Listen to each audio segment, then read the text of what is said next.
So before we get into sort of recommendations of activity and health, I want to sort of do something very, very basic, and I want to introduce you to perhaps what the issue is.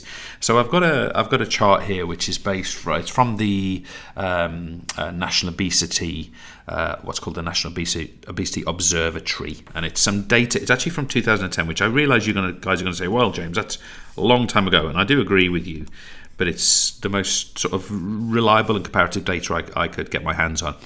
And before we get into this, I just want you to notice that the measured data here at the dark oranges, they're the ones I really want you to take seriously, because that's not to say that this data sort of correlate isn't important. It's just that it's not objectively measured. So what we're looking at here, and obviously we've got Northern Ireland right here, is we've got the level of obesity within the society at this particular point.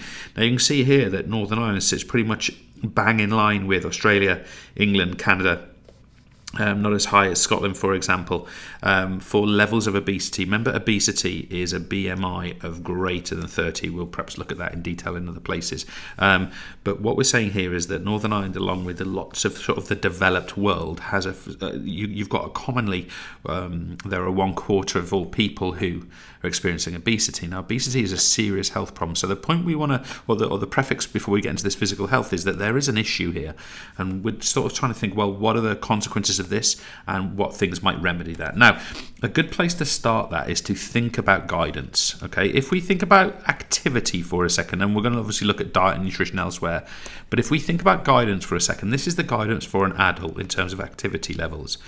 Adults should be doing 5 lots of 30 minutes activity a week. Okay, so that is a guideline. That's what adults should be doing in terms of activity levels, in order for this number presumably to at least have the opportunity to reduce. And I want to stress here the word minimum. We are not saying this is even the ideal situation.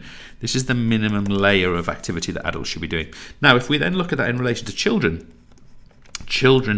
should be doing even more. Children, and that shouldn't surprise us, right? I mean, children are more active on average. So children, it's recommended, should be doing 7 lots of 60 minutes a week, or 1 lot of 60 minutes per day, again as a minimum. And I should stress here that at least one, and in fact, depending on which guidance you read, 2 of the sessions should actually be higher intensity work. Okay, so that's our guidelines. And the question we're going to need immediately answer is, well, if we are doing that, what are the benefits? So if people go, yep, that's how active I am as an adult, that's how active I am as a child, what would we anticipate for those people? So first of all, those people would have an increase, an improvement in their components of fitness. So their muscular strength would improve, their flexibility would improve, their muscular endurance would improve, and so on and so on. That's a benefit. Great, and we'll come back to the impact of that in a second.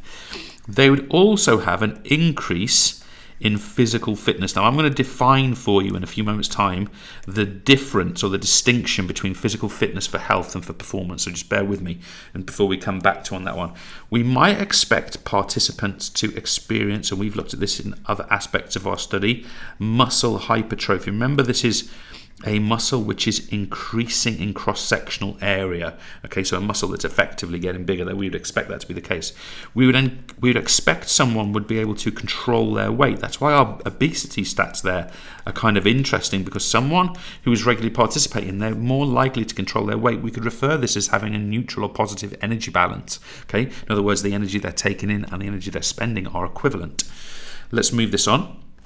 Let's have a look at this. We would expect that someone who is physically active, we would expect that it helps to, not on its own, of course, but it prevents ill health.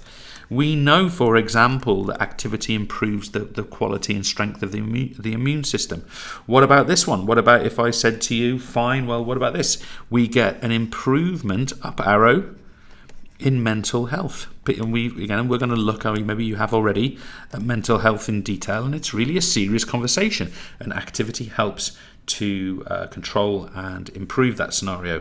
And then last 2 from me, we find that people are what we refer to as more socially compliant, so you get more social compliance.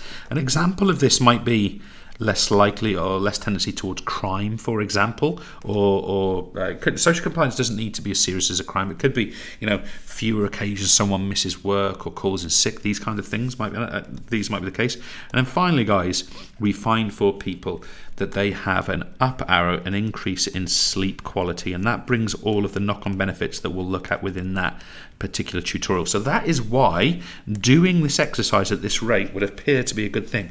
Now, of course, I've put control weight in there, and that's the point. If we don't do this, then we can expect, that was meant to be black, we can expect this prevalence and incidence of obesity to increase. Now, good. We've got some stuff there.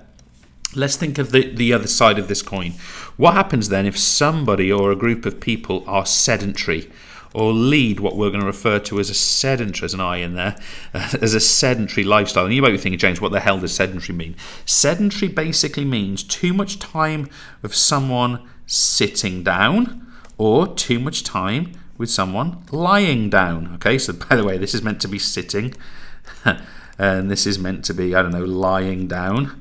That's what sedentary means, too much of that. This is not saying to us we shouldn't lie down when we go to sleep. It's saying that if we're not active, we tend to be sitting or lying down, and therefore that's a sedentary lifestyle. So what happens if we lead a sedentary lifestyle? Well, first of all, we get an up arrow, an increased risk of chronic disease. Remember, chronic is long-term chronic disease. So what kind of diseases might we be more likely to develop if we are sedentary? Well, it's all that non-communicable disease stuff from your biology. Oh, this is a D, by the way. We might experience coronary heart disease, angina, for example. We might develop type 2 diabetes. We might develop something like, this is a serious thing.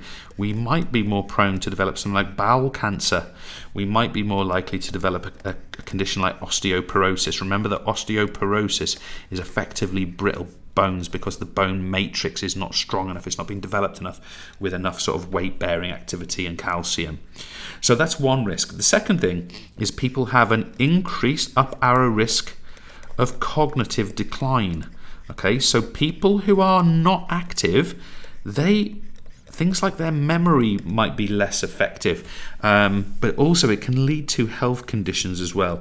And there is a link between being inactive and the prevalence of dementia, for example. Now, I don't feel I'm qualified enough to sort of say to you exactly what that link is, but one thing we can be confident in is that if we avoid a sedentary lifestyle, we are more likely to be healthy, both physically and mentally. I'm going back to the physical a second. Someone would have a down arrow decrease in what we'd call lean muscle. So if we have less muscle on our body, we could describe that as atrophy of that muscle, okay? Atrophy is the exact opposite of hypertrophy. Means in this case the disappearance or the opposite of. So we get a loss of muscle, okay? That's an interesting point to make. Almost there.